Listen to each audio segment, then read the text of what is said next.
It is just a little bit before sunrise, and I'm back here in the canyon again this morning. And there's a scene I found that was kind of interesting, probably good for black and white. It has a kind of a curve of the river, and when the sun comes up, there's going to be some direct sunlight on the cliffs in the background. You can see it's right over there, so that's going to be lit up in sunlight. Then there's a bend of the river which is going to catch kind of a nice glow from that. So it's a scene that would not look good in color, but I'm thinking maybe black and white. And so I don't really have any other shots planned for this morning, but I figure if at least I expose a couple sheets of black and white film and kind of scout around a little later today. And then this afternoon I want to go back to where those maples were yesterday and see if I can find a composition on one of the other trees, and maybe set up a composition when I'm a little less rushed on the same photo. I'm sure the photo I shot yesterday is just fine, but this is one of the things where you make the exposure, then you have some second thoughts about your composition, just because it was a little bit rushed because I was watching the light sort of vanish. But I still have quite a bit of time here to kill, because right now we just have the soft glow of morning before the direct sunlight starts hitting that area back there. But I should probably go and set up my composition and then wait for the light. Well, I ended up exposing a total of 4 sheets of film just as the light changed a little bit. And I really don't know what to think about this. I think it'll be more than anything just kind of a interesting experiment in learning to do the development. This will probably take a N-2 development because it's a really high contrast scene. But I exposed 4 sheets of film so I can kind of develop one, see how it looks, then change the development time, develop it again. And also as the light levels changed a little bit. But now it's time to get everything packed up. You can see I got my pack sitting back there all kind of ready to go.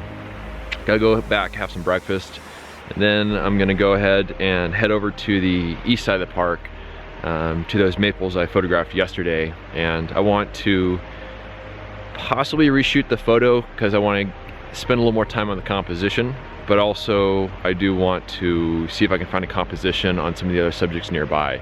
It's a pretty cool area. It's the last little pocket of color, and it's far better than any of the color down here within the main canyon itself. So I can get everything packed up and get some breakfast.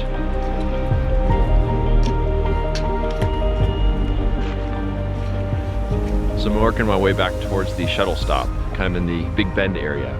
There's some really beautiful reflected light in here because you have these towering cliffs that are, 1,200 feet tall, and they just kind of bounce the light down into the canyon. So kind of keeping my eye on the ground for some kind of cool reflected light shots. Some stuff like the branches and cottonwood leaves and grasses and all that.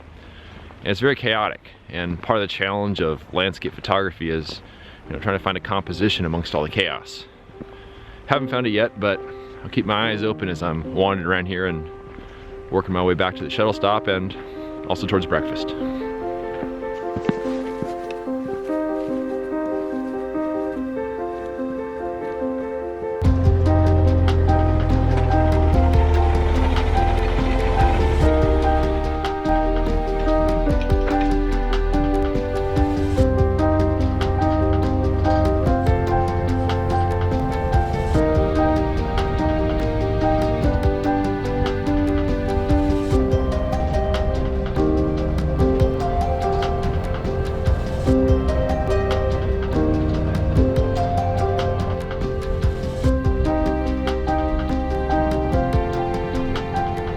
I've arrived at my second shooting location for the day, and this is the exact same area where I was yesterday afternoon.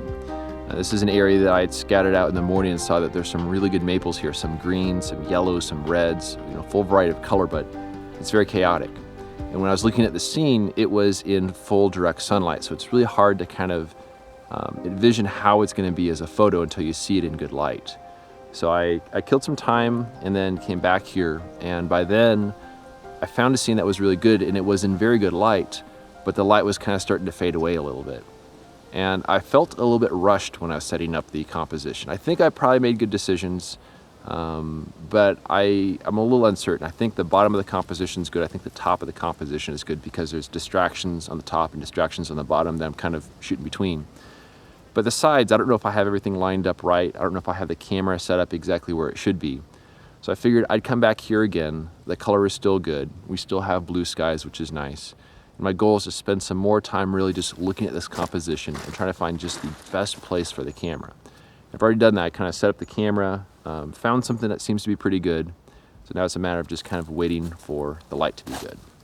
This area has some other really good stuff too, so it's not just going to be a matter of me reshooting the same photo today, but I really hope I can find some other compositions on some other maples nearby. But it's nice. I like to have time to kind of set up, to work a scene, to kind of figure out exactly where the camera needs to be. When I don't have that, I feel a little bit rushed, and sometimes I feel like I make sort of snap decisions. And sometimes that can be a good thing, but I just had some regrets after yesterday, so here I am again, and got my fingers crossed. Gotta wait for just the wind just to completely settle down. I think we're getting there.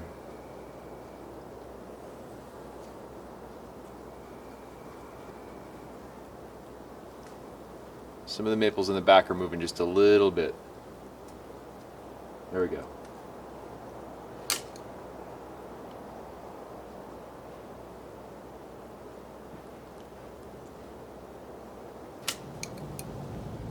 Well, the weather's starting to change a little bit, and there's some clouds that are starting to stream over. And also the sun is advancing, so the shadow's kind of moving up the slope on the other side. So the color of the scene's changing a little bit, going from the warm reflected light to a little more kind of bluish skylight, which is kind of nice. I've made a total of 3 exposures, just to try and make sure I got something out of this after coming all the way back here to, shoot it one more time. And there's been some really good breaks in the wind, so pretty happy with what I have set up. And I'll wait around a little longer to see what else happens to the light here, and then at some point call it a day.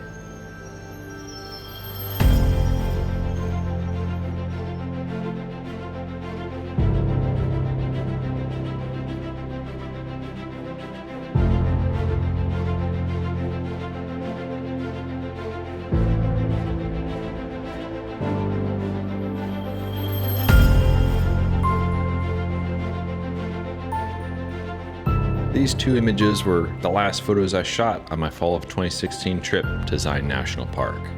But I didn't head home the next day. I spent 2 more days in the park, wandering, watching, and observing the world around me. Sometimes it's important for me to put away the camera and put in the legwork to find new subjects for my next visit. Of all my years going to Zion during the fall, my trip in 2016 was one of my absolute favorites. I found some interesting subjects and exposed a lot of film, including many sheets of black and white that I developed myself when I returned home. I ran into many talented photographers along the way, including Alan Brock, Marty Quinn, Lauren Root, Michael Strickland, Justin Lowry, Corey Dorsey, Fink, Jim Becia, and Thomas Heaton. Thank you everyone for following my journey and for all the very generous support. Without you guys, I wouldn't be able to follow my dreams. Thanks for watching, subscribing, and commenting. I'll see you all around on my next trip.